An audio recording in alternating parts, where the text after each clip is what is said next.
교회 장승재 목사입니다. 오늘 하나님의 말씀의 제목은 큰 범죄, 놀라운 은혜라는 제목으로 하나님 말씀 나누도록 하겠습니다. 오늘 본문은 열왕기상 21장 17절에서 29절까지의 말씀입니다. 사람은 누구와 함께 있느냐에 따라서 달라진다라고 합니다. 표정도, 말투도, 심지어 생각하는 방식까지도 말이죠.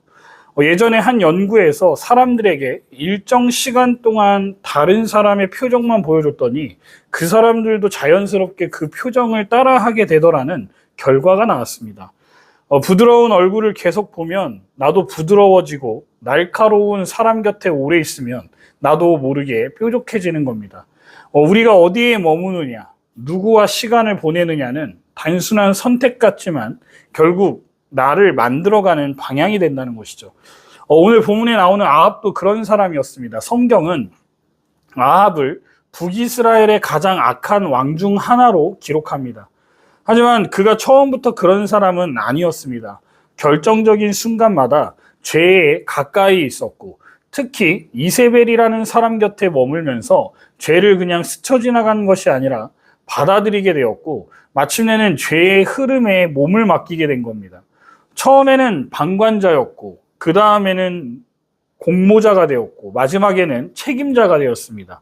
그렇게 하나님의 율법을 정면으로 거스르고 결국은 한 사람의 생명을 빼앗는 큰 죄를 저지르게 됩니다.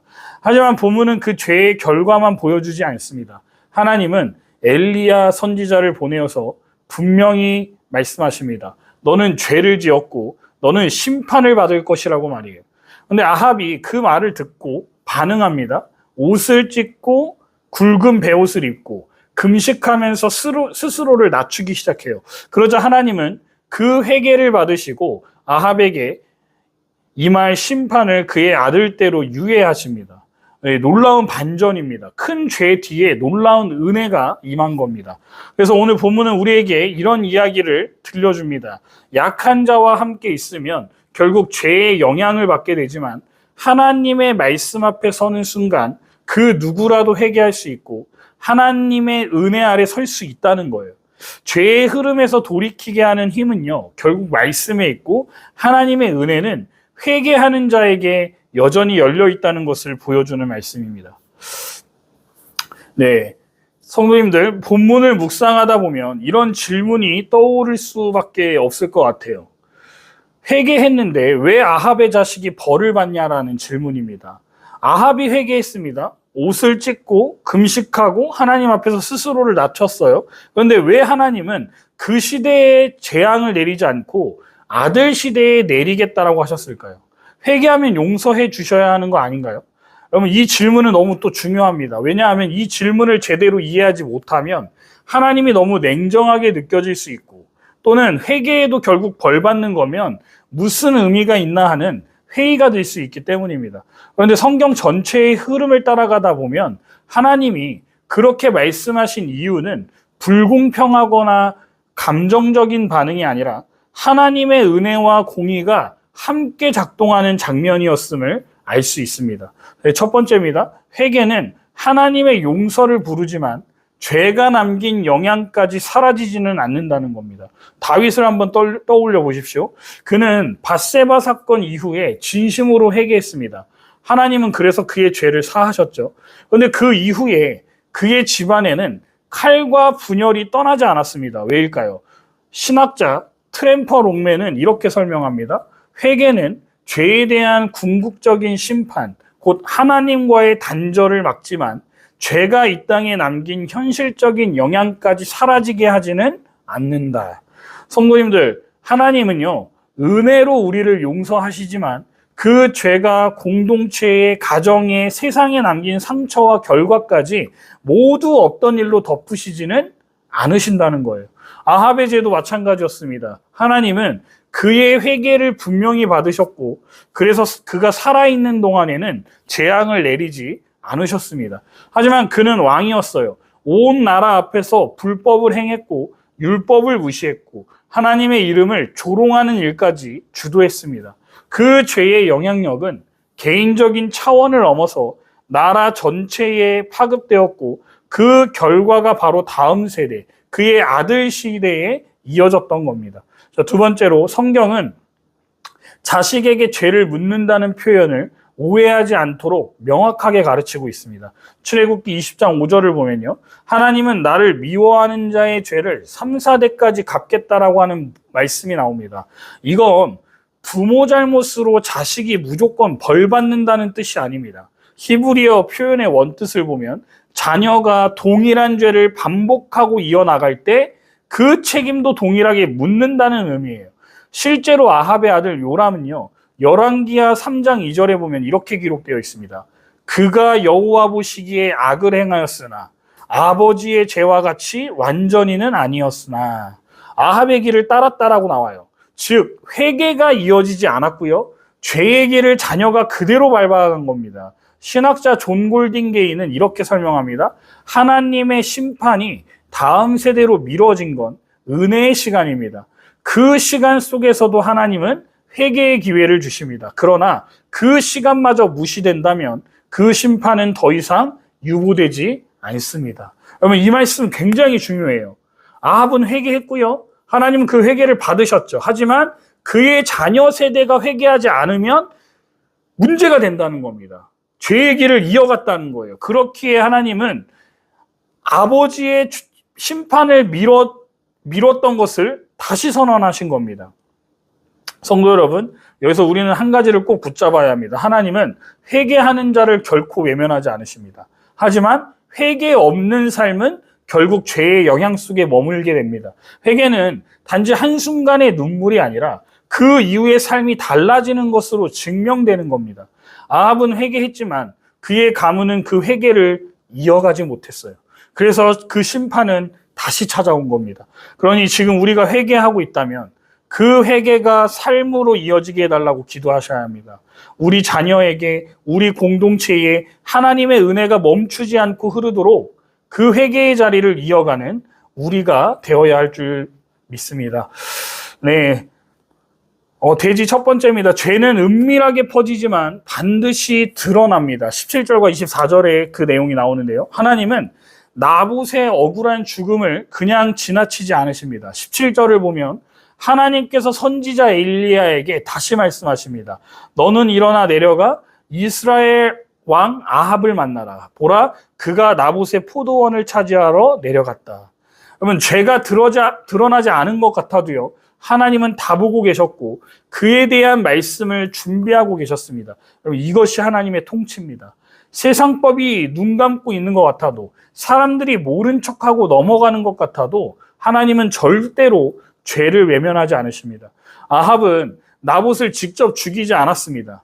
자신의 손에 피를 묻히지 않았고 법적인 절차를 이용했습니다. 하지만 하나님은 그 모든 죄의 배후를 정확히 꿰뚫고 계셨습니다. 19절에서 하나님은 이렇게 말씀하십니다. 네가 죽이고 또 빼앗았느냐. 여러분, 이건 단순한 책망이 아닙니다. 하나님이 죄를 어떻게 보시는지를 보여주는 선언입니다. 사람은 겉으로 드러난 행동만 보지만 하나님은 그 마음과 의도, 책임까지 정확하게 판단하십니다. 그리고 이어서 선포하신 말씀이 얼마나 무서운지 모릅니다. 19절입니다. 개들이 나봇의 피를 핥은 곳에서 개들이 내 피, 곧 내 피도 핥으리라. 여러분, 이건 단순한 비유가 아니에요. 하나님은 죄에 대해서 철저히 다루십니다. 아합은 권력을 이용했고 입을 막았고 법을 왜곡했지만 하나님의 법은 왜곡되지 않았습니다. 특히 23절과 24절을 보면 하나님의 심판이 이세벨에게까지 이어져요. 여호와께서 이르시되 개들이 이스라엘 성 곁에서 이세벨을 먹을지라. 개들이 아합에게 속한 자 가운데 성읍에서 죽은 자를 먹고 들에서는 공중의 새가 먹을 것이다. 그러면 이 말씀은 우리에게 매우 두려운 경고입니다. 죄는 은밀하게 퍼질지 모르지만 반드시 드러나게 되어 있다는 거예요. 여러분, 죄는 처음에는요, 작은 타협으로 시작됩니다. 하나님의 기준보다는 내 감정, 말씀보다는 상황 판단, 그리고 이 정도는 괜찮겠지라는 생각이 마음을 파고듭니다. 하지만 그 죄가 자리를 잡고 익숙해지면 결국은 반드시 우리의 삶을 파괴하게 되어 있어요. 죄는 드러나는 순간에만 무서운 게 아니라 드러나기 전까지 서서히 우리의 영혼을 병들게 합니다. 사랑하는 성도 여러분, 오늘 말씀을 통해 우리가 꼭 붙들어야 할 한 가지는 이겁니다. 하나님 앞에서 감춰진 죄는 없습니다. 우리는 하나님 앞에 숨길 수 없고 외면할 수도 없습니다. 그러니 지금 은밀한 자리에서라도 하나님 앞에 돌아오십시오. 드러나기 전에 회개하는 사람은 하나님 앞에서 회복될 수 있습니다. 두 번째입니다. 죄가 깊어졌어도 은혜는 더 크다는 겁니다. 본문 25절은 아합을 향한 하나님의 평가를 아주 명확하게 보여주죠. 아합과 같이 스스로 팔려 여호와 보시기에 악을 행한 자가 없음이라. 그러면 이 구절을 가만히 묵상해 보면 우리가 지금까지 본 아합의 삶이 얼마나 심각한 죄의 길이었는지 다시 한번 느끼게 됩니다. 그는 단순히 우상을 섬기거나 실수한 정도가 아니라 자신을 팔아버린 사람이었어요. 마음을 악에게 내어주고 양심을 눌러버린 채 죄를 삶의 방식으로 선택한 사람이었죠. 그런데 놀랍게도 27절 이하를 보면 전혀 다른 장면이 펼쳐집니다. 하나님은 그렇게 악을 저지른 아합의 회개를 직접 보시고 그 반응을 인정하십니다. 그가 나 앞에서 겸비함을 네가 보느냐? 그러므로 내가 재앙을 그의 시대에는 내리지 아니하고. 이건 성경 전체에서 찾아보기 어려울 정도의 파격적인 은혜예요. 한 나라의 왕으로서 한 생명을 권력으로 짓밟고도 진심으로 회개했을 때 하나님은 그 회개를 외면하지 않으십니다. 사랑하는 성도 여러분, 이 장면이 우리에게 주는 복음이 무엇입니까? 바로 이겁니다. 죄가 아무리 깊어도 회개하는 자에게는 여전히 은혜가 준비되어 있다는 겁니다. 우리가 보기에는 너무 늦은 것 같고 너무 많은 죄를 지은 것 같아도 하나님은 여전히 기다리시고 회개하는 자를 돌이키십니다. 이 회개가 흉내가 아니라 진심이었기 때문에 하나님은 반응하십니다. 그는 옷을 찢고 베옷을 입고 금식하고 하나님 앞에서 낮아졌습니다. 그리고 그 진심 앞에 하나님은 심판을 유보하십니다. 오늘 우리가 붙잡아야 할 진리는 이겁니다. 하나님의 은혜는 죄보다 큽니다. 하나님의 용서는 우리의 잘남이 아니라 회개의 진심에 응답하십니다. 하나님은 우리가 완벽해서가 아니라 겸비했기 때문에 길을 여시는 분이세요. 그래서 포기하지 마시기 바랍니다. 내 삶이 너무 망가졌고 너무 많이 어긋났다고 느낄 때일수록 하나님께 돌아가야 합니다. 왜냐하면 그 자리에서 은혜가 시작되기 때문입니다. 사랑하는 성도 여러분, 이 한 달의 첫걸음을 시작하면서 우리 안에 죄가 얼마나 있었는지를 돌아보십시오. 말씀보다 감정으로 반응했고 기준보다 상황을 우선했으며 하나님보다는 내 계획과 경험을 더 믿었던 그 자리를 주님 앞에 가져가시기 바랍니다. 그러면 하나님은 오늘도 은혜로 반응하실 거예요. 심판은 하나님의 마지막 말씀이 아닙니다. 회개하는 자에게 하나님은 언제나 은혜로 응답하세요. 바로 그것이 우리가 오늘 아합의 이야기에서 발견하게 되는 하나님의 성품입니다. 결론입니다. 은혜는요, 죄보다 크다고 말씀드렸어요. 그러나 공의와 함께 임합니다. 우리는 오늘 아합이라는 인물을 통해 죄가 얼마나 깊어질 수 있는지를 살펴봤습니다. 왕이라는 자리에 앉아 있으면서 자신의 욕심 하나 채우기 위해 나봇이라는 한 사람을 거짓으로 고소하고 사형에 이르게 했습니다. 그가 범한 죄는 단순히 한 사람의 생명을 빼앗은 사건이 아니에요. 하나님의 율법과 정의 전체를 무너뜨리는 일이었습니다. 그런데 하나님은 그 악한 아합에게조차 엘리야를 보내십니다. 죄를 지적하시고 회개할 기회를 주십니다. 그리고 아합이 회개했을 때 하나님은 그 모습을 보셨습니다. 아합의 과거가 바뀐 건 아니에요. 하지만 그의 회개는 하나님의 마음을 움직였습니다. 여러분, 이게 복음입니다. 우리가 자격이 있어서 용서받는 게 아니라 돌이킬 때 하나님이 품으신다는 사실, 이 은혜가 우리를 살립니다. 그런데 어떤 분은 이렇게 생각하실 수 있습니다. 그래도 아합의 죄는 너무 크지 않아요? 회개했다고 해서 그 모든 책임이 사라진다고 할 수 있습니까?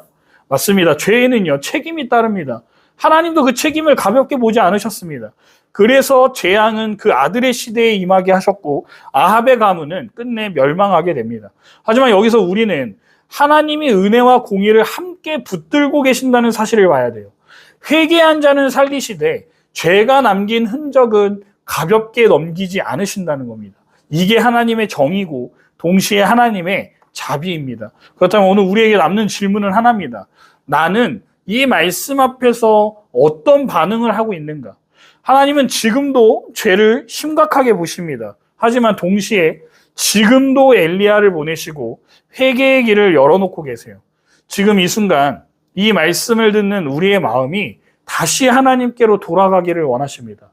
돌이키는 순간 그 죄는 십자가 안에서 다뤄지게 돼요. 그리고 하나님은 새로운 이야기를 써내려 가십니다. 사랑하는 성도 여러분, 지금도 주님은 우리에게 묻고 계십니다. 네가 지금이라도 나에게로 돌아오겠니? 회개는 과거를 바꾸진 않지만 미래를 다시 쓰게 합니다. 하나님은 회개하는 자를 반드시 새롭게 하십니다. 그 사람이 왕이든 이름 없는 백성이든 상관없습니다. 은혜는 사람의 크기가 아니라 하나님 앞에 무릎 꿇는 마음에 임하기 때문입니다. 그러니 오늘 우리가 해야 할 일은 단 하나입니다. 말씀 앞에 멈춰서는 것. 그리고 그 앞에서 진심으로 주님을 바라보는 것. 어쩌면 우리 중 어떤 분은 지금 회개한다고 뭐가 달라지겠어? 내 삶은 이미 너무 복잡하게 얽혀 있는데 이런 생각이 드는 분이 있을 수 있어요. 하지만 오늘 말씀을 보십시오. 하나님은 아합조차 살펴보셨습니다. 그렇다면 오늘 우리라고 돌아보시지 않겠습니까? 그러니 사랑하는 여러분, 죄로 흔들렸던 마음이라도 지금 말씀 앞에 다시 멈추십시오. 그리고 고백하시기 바랍니다. 하나님, 다시 주님의 법을 따라 살고 싶습니다. 천천히라도 괜찮아요. 회개는 순간의 감정이 아니라 말씀을 따라 다시 걷는 걸음이기 때문입니다.